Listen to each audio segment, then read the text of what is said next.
tanggal 18 April 2020 kemarin adalah hari pertama ditetapkannya PSBB di wilayah Tangerang. Tapi sebenarnya PSBB itu apa sih? Kalau menurut Wikipedia, PSBB itu kepanjangannya adalah pembatasan sosial berskala besar, yang dimana bisa juga diartikan sebagai pembatasan kegiatan tertentu penduduk dalam suatu wilayah yang diduga terinfeksi penyakit dan atau terkontaminasi sedemikian rupa untuk mencegah kemungkinan penyebaran penyakit atau kontaminasi. Terus juga PSBB itu udah ada hukumannya buat orang-orang yang melanggar. Nih ya, lagi-lagi dari Wikipedia, pelanggar PSBB dapat dikenakan hukuman berupa pidana penjara maksimal 1 tahun dan denda 100 juta. Hal ini sesuai dengan ketentuan dalam pasal 93 Undang-Undang Nomor 6 Tahun 2018. Walaupun demikian, beberapa pihak menganggap hukuman ini berlebihan. Kalau dari kacamata awam kayak gue, berlebihan atau enggak sih, gue setuju sih kalau ini berlebihan.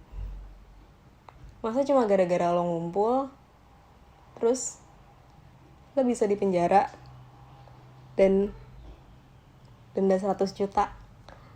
Terus orang-orang yang udah dipenjara malah dibebasin. Bikin begal di Tangerang jadi banyak lagi gitu. Ya walaupun katanya sih jangan disalahin karena pidana yang udah bebas itu ya. Wallahu alam. Terus juga sebenarnya kalau misalnya bisa dibilang efektif atau enggak,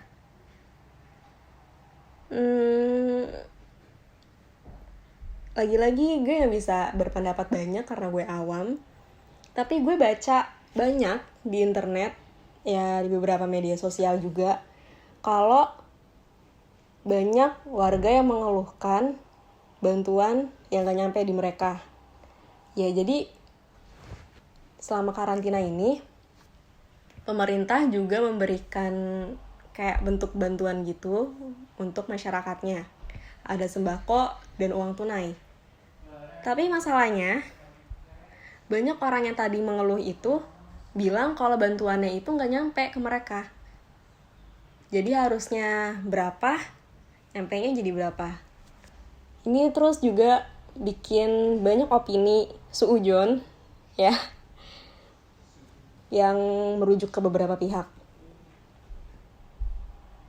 Terus juga ada juga orang yang mengeluhkan dengan adanya PSBB ini, yang notabene mereka mendapatkan penghasilan secara harian, mengeluhkan kalau misalnya pendapatan mereka berkurang drastis. Ya serba salah juga sih. Terus juga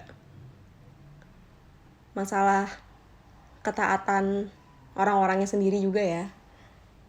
Gue banyak nemu di tempat nongkrong, ya contohnya kayak kedai kopi deh. Itu banyak banget, gak banyak banget sih, tapi ya banyak lah beberapa orang yang kayak masih suka nongkrong.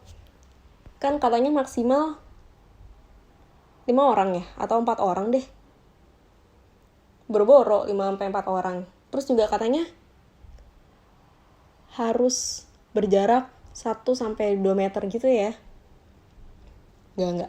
Di kedai kopi, contoh yang tadi gue bilang, itu satu meja bisa diisi 3-4-5 orang deh. Dan tentunya mereka gak akan berjarak sejauh 1-2 meter tadi. Masih bareng, terus masih sempet yang kayak bikin IG story yang "Hai guys, siapa nih?" Dan dengan bangganya mereka masih upload di media sosial. Gimana ya? Dari pemerintah setengah-setengah. Jadi intinya kalau misalnya bisa dibilang efektif atau enggak sih PSBB ini, ya bisa dibilang kurang sih. Karena dari pemerintahnya setengah-setengah, Terus juga dari warganya nggak semuanya taat gitu. Yang berkendara naik motor di jalan aja, nggak pakai sarung tangan sama masker, itu masih sering banget gue temuin. Padahal masker dijual udah banyak di pinggir jalan. Harganya juga cuma 10.000 deh rata-rata. Lebih murah dari ayam geprek sama kopi gaul yang biasa lo minum kan. Jadi menurut gue, PSBB itu efektif atau enggak, mungkin nggak terlalu.